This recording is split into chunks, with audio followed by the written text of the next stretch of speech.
Hi, I'm with Louis Cayer, the one, the only Louis Cayer. We're here at UBC for a coaching conference organized by Uros Budimac. Louis, can you explain a little bit about the topic of today's conference? I know it was a little different. You have players, you have coaches. Can you describe a little bit about kind of the genesis of this conference? Because I was told there was coaches and members, I wanted to bring the concept that now the way players play at the international level has never been more perfect for the way we have to coach or can coach club members. Because now 34%, 1 out of 3 men serve and stay back, 9 out of 10 women serve and stay back. Many players play both back. So for the club member who is like me, suffering for the knee or sore back, to force them to serve and volley, and if they don't feel like incompetent or it's not the way to play doubles, what are you doing? To remove that kind of shame or embarrassment, it's perfectly fine to serve and stay back. If you return and you're at mid-court and your friend doesn't return well and you get smacked at, it's perfectly fine to play both back. All the best players do it. So it was to mostly show that there's possibility to play different type of games. Some team will play real advanced doubles with serve, high formation, lots of poach, but some won't. Some will play both back and just use their weapon, which is big ground strokes, and try to overpower the volleys. So that's it. It was to show that there's many possibilities of playing the game now of doubles. When you, in the earlier we had some off-court work, you describe the performer versus the player. Can you elaborate a little bit on that concept of performer and player? And that was more addressed to the coaches, because I think we're there to coach people tennis and not coach tennis to people. It looks maybe like semantic, but they are not. It's not. As a high performance coach, I want to develop a performer who plays tennis, and a performer is someone, to make it simple, who has a head, like focus, belief, concentration, all this, art, passion, these are competitive fighting spirit, and legs, like very high energy and very good like athletic skills. You cannot take away the head, the heart, or the legs and expect people to perform well in a match. So I have to always look to form and transform this. So transform the identity of someone, transform his belief, transform his values, or form his work ethic and form his mindset, if you prefer. But I have to coach that as much as I coach tactics and technique. If I just coach tactic and technique, I really don't believe I can develop any winners. So I have to coach as well the performer as the tennis player. And the tennis player for me is tactics and technique, and the performer is what we used to call mental, psychological, or physical. But I prefer to say performer, head, heart, and legs. It's relate more with the players and say mental and physical. They react more to that. Now you're in the LTA now. You've been there for years. You're missed greatly here in Canada. What's happening in Canadian tennis right now? Obviously, we've got some emerging pros. We've got some young pros. Yeah. We're seeing our participation numbers rising. Why do you think this is happening with Canadian tennis right now? But first, I think we always believe, and I was sad a bit to leave the year they developed a national center and give it to, can't even if it's a nice guy, Louis Bourfiga, French guy. I would have liked that Canadian, as hands-on, after waiting for 13, 14 years, have a shot at developing a national center run by Martel Orlando, whatever, and see if we could develop as well top players when we have a national center, because there was the time where all the money was invested in making a center in Toronto and Montreal, and we stopped having a national center from year 1990 to 2004, something like this, or 5. So we're 14, 15 years without that. But when we had the national center, people has to remember we had 6 players in the top 100.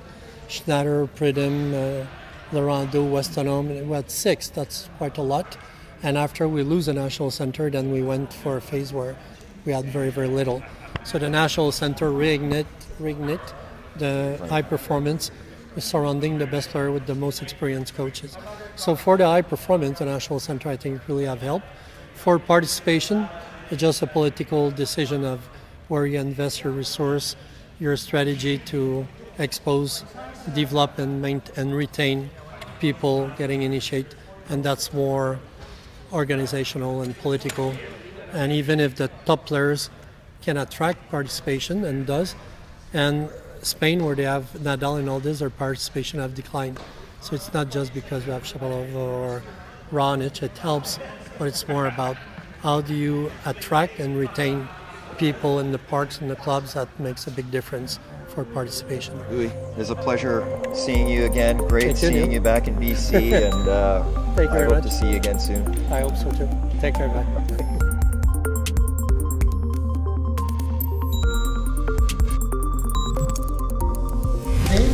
Let's say I'm the fitness coach, or if you don't have a fitness coach, you do a little physical warm-up if you like it back. In front of me. Double in front of me. Take it.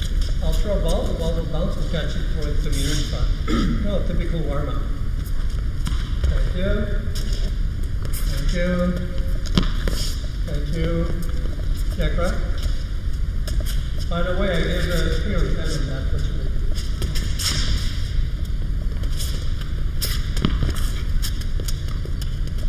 Terrible.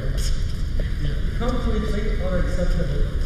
If any of the juniors do that in their program, do something about it. That's completely unacceptable. Okay? You know what it means, unacceptable? If you cannot beat the bounce of your opponent, you cannot beat her. So when the girl hit the ball in the corner, should you chase it or should you almost be there waiting for it? So why you don't do the same thing every time in your life as a mindset? Beat the bounce. So you're going to be there before the ball touches ground. Is that okay? Be there. Stop. Was she more explosive? It was the same damn ball I put there, but once she chased it, this time she beat the bounce. And if she cannot beat the bounce, she cannot beat anybody on the planet. If I dare and you chase the ball, chase the ball, chase the ball, and I beat the bounce, you have 0 chance. 0. Okay? So, beat the bounce. Good. Stop! When should she be in front of me? Before I hit the ball, catch the ball, or after? Before. She's not even in tennis. She's a physical trainer and she understands that you have to beat the bounce and after you hit the ball, you have to recover and switch before the girl hits. So you have to get in front of me before I catch the ball. Yeah, come on. Very good. Why you throw so slow? Why you throw so slow? You're right there. Go ahead, faster. Why you throw so fast? Go slower. Go slower. That's it. And then juniors start to understand space and time. So what do you do when you run right on the back and you slice? Or when you move ball? Why? To give you time for what? To recover and split before the opponent hits. When the ball is in the middle, just smack it. Because you're already recovered. Have you played tennis before? I know Brittany, she was amazing. At 13, I shared that with her. I was really sure she'll be top 10 in the world junior for sure. What was your best ITF ranking? You were injured 2 times. Okay. So now you got it, eh? Yeah. And if I cry, you're next. You better pay attention. Take the bounce. That's it. And look at the footwork. She will be very explosive. And now what did she use as a footwork? A crossover. And if I put it further, she'll use a running step. So this is a crossover, this is a running step.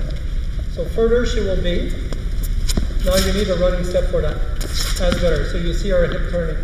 So you create space-time, and if I'm doing anything I do, if I do the warm-up, it has to look like professional. Everything, you have to pay attention to details, but also the big picture, the mindset. What type of athlete do you want to develop, that you want to cultivate? Me, it's someone who beat the bounce and recover before people hit.